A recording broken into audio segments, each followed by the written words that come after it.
ඔයාට හොඳ situation manage කරන්න පුළුවන් හැකියාවක් තියෙනවානේ.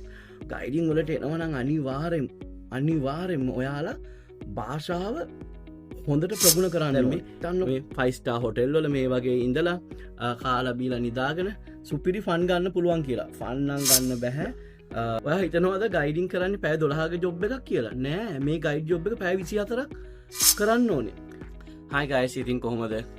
හුඟ කාලෙකින් වීඩියෝ එකක් දාන්නත් බැරි වුණා. මම දන්නවා ඔයාලා මං වීඩියෝ දානකම් බලාගෙන ඉන්නේ. ඒ වගේ මට ගොඩාක් කෝල්ස් එනවා ගයිඩින් ගැන අහලා. ඉතින් මං ඉස්සෙල්ලාම සමාව ඉල්ලනවා. හුඟ කාලෙකින් වීඩියෝ එකක් දාපු නැති එක ගැන. මොකද මමත් අසනීප වෙලා හිටියේ. මාසයක් විතර මම වැඩ කරේ නෑ. ඒ හින්දා තමයි මම මුකුත් වීඩියෝ දාන්න ගියේ නැත්තේ. අද මම ඇවිල්ලා ඉන්නේ ශංග්‍රීලා හොටෙල් එකට. මම ශංග්‍රීලා හොටෙල් එක ගැන නෙවෙයි කතා කරන්න යන්නේ. දැන් ගොඩාක් අය අහනවා ගයිඩින් වලට එන්න ඕනේ කොහොමද ගයිඩ් කෙනෙක් වෙන්නේ, නැෂනල් ටුවර් ගයිඩ් කෙනෙක් වුණාට පස්සේ කොහොමද ජොබ් හොයාගන්නේ, අන්න ඔය වගේ දේවල් ගැන විතරමයි කට්ටිය අහන්නේ. මට පොඩ්ඩක් අද හිතුණා ඔයාලත් එක්ක කතා කරන්න. නැෂනල් ටුවර් ගයිඩ් ලෙක්චර් කෙනෙක් විදියට වැඩ කරනවා නම් ඒක මොන තරම් බැරෑරුම්ද, ඒකේ මොන තරම් රිස්ක් එකක් තියනවද කියලා ඔයත් එක්ක ෂෙයා කරගන්න. මොකද මගේ channel එක ගොඩක් බලන්නේ නැෂනල් ටුවර් ගයිඩ් ලෙක්චර් කෙනෙක් වෙන්න බලාපොරොත්තුවෙන් ඉන්න අපේ කෙල්ල කොල්ලෝ ටික. ඉතින් මං එයාලට දැනුවත් කිරීමක් කරොත් හොඳයි කියලා හිතෙනවා. මේකේ මොන වගේ බැරෑරුම් කාර්යයක්ද කරන්න තියෙන. අපි මෙහෙම කතා කරමු මුලින්ම. නැෂනල් ටුවර් ගයිඩ් කෙනෙක් වුණාට පස්සේ ඔයාට හොඳ සිටුවේෂන් මැනේජ් කරන්න පුළුවන් හැකියාවක් තියෙන්න ඕනේ. යම් කිසි සිටුවේෂන් එකක් වුණාට පස්සේ ඔයාත් පැනික් වෙලා ඔයා වැරදි තීරණයක් ගත්තොත් සමහර වෙලාවට ඔයාටත් ඒකේ වග උත්තරකාරයෙක් වෙන්න සිද්ධ වෙනවා. උදාහරණයක් විදිහට ගත්තොත් එහෙම ඔයා හිතන්න ඔයාත් එක්ක යන ගෙස්ලා නැෂනල් පාර්ක් එක බලලා ජිප් එකේ එද්දි ජිප් එක ඇක්සිඩන්ට් වුණා. එතකොට ඒ වගේ වෙලාවකදී ඔයා ඒ අවශ්‍ය කරන කට්ටිය ටක් ගාලා ක්‍රියාත්මක වෙලා හොස්පිටල් වලට යවන්න නැතුව ඔයා ක්‍රියාත්මක ඔයාත් පැනික් වෙලා ඔයා ඒ දේවල් කරන්න ප්‍රමාද වුණොත් ඔයාටත් අනිවාර්යෙන් ඒකට වග කියන්න සිද්ධ වෙනවා. උදාහරණයක් විදියට අපි හිතමු දැන් මං කියන්න මගේ එක්ස්පීරියන්ස් එකක්. මම හබරන ඉකෝ පාර්ක් එක කරලා හොටෙල් එකට යද්දී මගේ ඉස්සරහා ගිය ජිප් එක නැවැත්තුවා එක පාරටම හරකෙක් පාර පැන්නේ ඉඳලා. ඒතර මම පිටිපස්සේ ගියේ. මගේ ජිප් එක ගිහිල්ලා ඉස්සරහා නවත්තපු ජිප් එකේ පිටිපස්සේ වැදුනා. ඉතින් මම ඒ වෙලාවට හක් ගාලා බැහැලා ගිහිල්ලා ඉස්සරහා ජිප් එකේ බැලුවා. අනේ කිසි ප්‍රශ්නයක් නෑ. මං ඉතින් හරි සතුටින් මගේ ජිප් එක නගින කලින් මං ගිහලා පිටිපස්සේ බැලුවා මගේ කට්ටියට කොහොමද කියලා.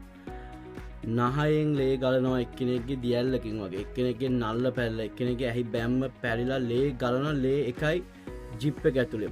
මම ටක් ගාලා වෙලේ ජිප් වල එකේ උදව් අරගෙන මම ඉස්සලාම කට්ටියව හබරන හොස්පිටල් එකට අරන් ගියා. හබරන හොස්පිටල් එකෙන් කිව්වා බාර ගන්න බෑ කියලා. එයාලට අවශ්‍ය ප්‍රතිකාර දීලා අපි පොළොන්නරුව හොස්පිටල් එකට අරගෙන ගියා. ඉතින් පොළොන්නරුව හොස්පිටල් එකේ මට දවස් 3-4ක් එයාලත් එක්ක ඉන්න උනා. ටුවර් එක අපි අනිත් අයව වෙන ගයිඩ් කෙනෙක් එක්ක යවුවා. ඉතින් ඒකයි මං කියන්නේ මේක හිතන තරම් ලේසි නෑ. අනික ඔයාලා දන්නවද ගයිඩ්ලාට මෙච්චර ගෙව්වට ඒ ගෙවන්නේ ඇයි කියලා? මේකේ තියෙන රිස්ක් එක වැඩි හින්දා. ඔයා හිතනවාද ගයිඩින් කරන්නේ පැය 12ක ජොබ් එකක් කියලා? නෑ, මේ ගයිඩ් ජොබ් එක පැය 24ක් කරන්න ඕනේ. ඔයා හොටෙල් එකට ඇවිල්ලා 8ට 9ට නිදාගන්න එක හරි ටක් ගාලා ගෙස් කෙනෙක් කෝල් කරනවා මට පපුවේ අමාරුව කමහරුයි මේ කියලා. ටක් ගාලා ගයිඩ් ලෑස්තිලා ඉන්න ඕනේ. ගෙස්ව අරගෙන මේ ළඟම තියෙන හොස්පිටල් එකට ගිහිල්ලා ඒ අවශ්‍ය මේ දේවල් ටික ඉෂ්ට කරන්න. එතකොට මේක පැය 8ක් පැය 12ක් වැඩ කරන ජොබ් එකක් නෙවෙයි, පැය 24ක්. පැය 24ක් වැඩ කරන ජොබ් එක. සමහර වෙලාවට අපි වැඩ කරද්දි හොඳට නිදාගෙන ඉන්නේ. රෑ 12ට විතර කතා කරලා කියනවා AC එක වැඩ කරන්නේ නැහැ, හොට් වෝටර් නැහැ. ඉතින් ඒ වෙලේ තරහ ගන්න බෑ. මොකද ඔයා බැඳලා ඉන්නේ පැය 24ක් වැඩ කරන්න. ඉතින් අනිත් කාරණේ ගත්තොත් එහෙම දැන් ඔයා හිතන්නකෝ යනවා සීගිරියට ගෙස්ලත් එක්ක සීගිරිය බලන්න. සීගිරිය බලන්න යද්දි ඔයා ගෙස්ලට කියන්න ඕනේ සීගිරිය බඹරු ඉන්නවා, හුලං පාර සැරයි, පඩිපෙළවල් බහිද්දි පරිස්සමෙන් බහින්න, පරිස්සමෙන් නගින්න. ඔයා ඒ අදාළ දේවල් කියන්නේ නැතුව ගෙස් කෙනෙක්ට බඹරු විද්දොත් හරි, වඳුරු අත ගන්න ගිහලා වඳුරු කෑවොත් හරි ගයිඩ් තමයි අපිට මේ දේවල් කිව්වේ නැති කියලා ඔයාට තමයි ඒකේ රිස්ක් එක බ්ලේම් එක එන්නේ. සමහර විට ඔයාට ආයි ජීවිතාන්තය දක්වා වැඩ කරන්න කොහෙවත් කම්පැනියකින් දෙන්න ඇතිවේ ලොකු ඔයාට විරුද්ධව කම්පලේන එකක් ආවෝ. අනිත් එක තමයි ගයිඩ් ගන්න තීරණ හරි රිජුවව වගේම තැනට සුදුසු හරි තීරණය වෙන්න ඕනේ.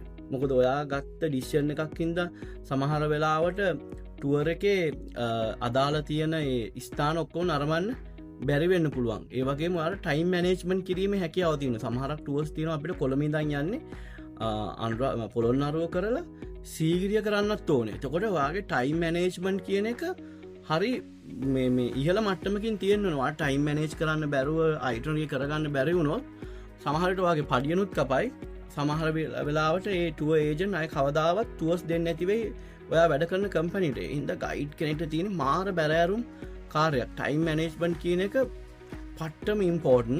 ඔයා නිකං හරි ගෙස්ලට අවශ්‍ය කියන්නේ ඔටල්ලගෙන් පිටත්වෙන වෙලාව කන්න ගියාට පස්සේ ගෙස්ල පෑකට වැඩිය ගන්නවාන ඔයට අක්ගල කියන්න හරි දැන් අපි යමු වෙලාව හරි මේ කියලා ඔයාගේ තියෙන්න ඕනේ ගෙස්ලව හසුර ගැනීමේ හැකියාව. ඔයා තමයි ටුවර්ග කරද්දී මේක ලොක්ක ඔයා තමයි මේක මැනේජ ඔයා තමයි මේක CEO.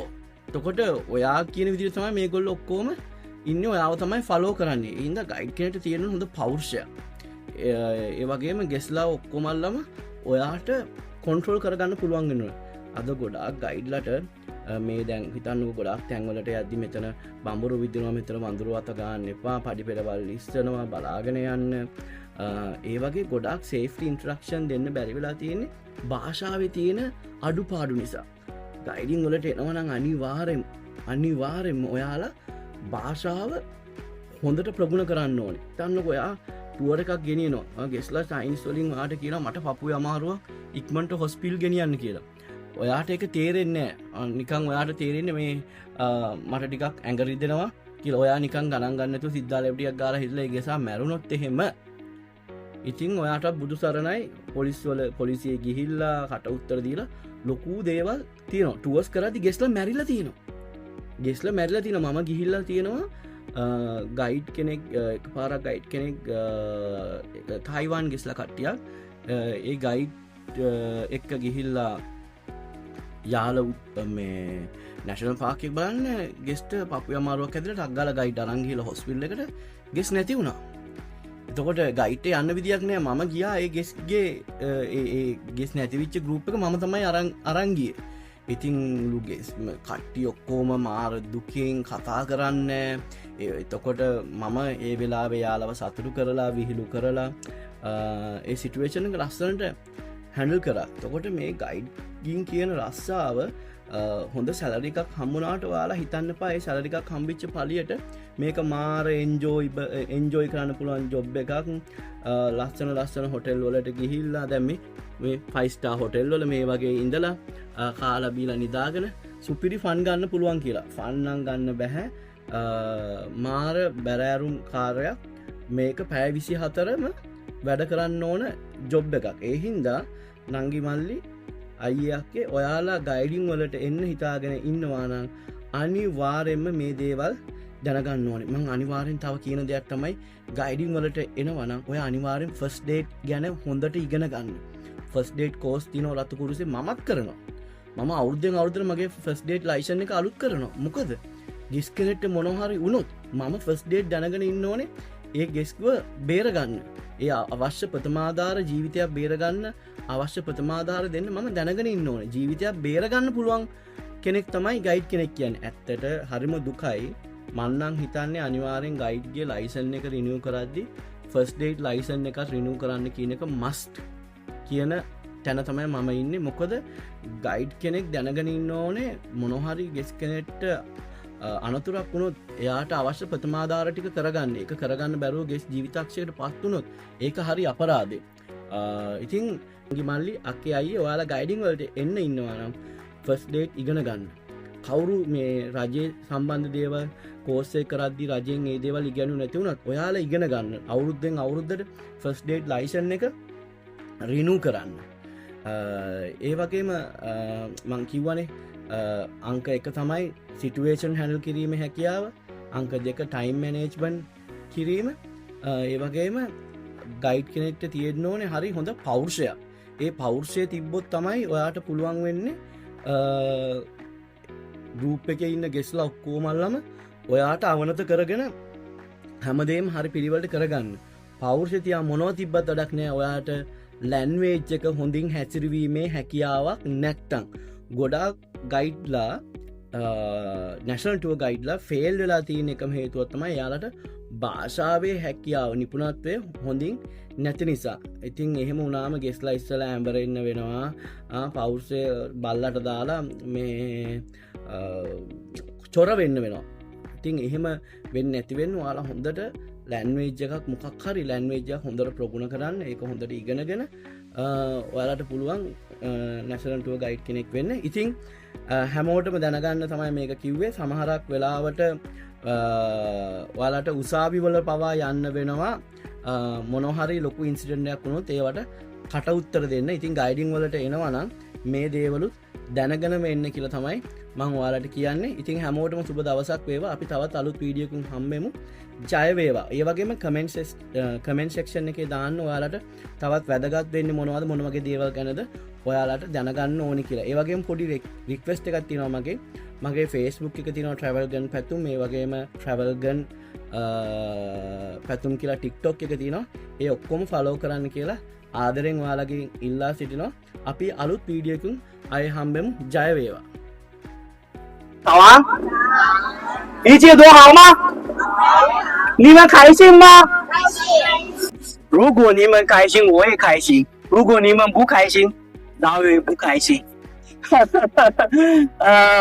昨天我已经跟你们教了斯里兰卡的打招呼的方式，比如说我早一点跟你们说了韩国人的打招呼的方式。안녕하세요.你们肯定去过了那个泰国、萨瓦迪卡、日本跟你们关系特别好的国家，こんにちは。然后呢，那个土耳其人说 مرحبا，印度人说 namaste。但是斯里兰卡这里我们说双手合十，这样的双手合十。说阿育国王，这个意思跟你们的你好的意思一样，但是这个阿育国王有真正的意思，这个意思祝你长寿。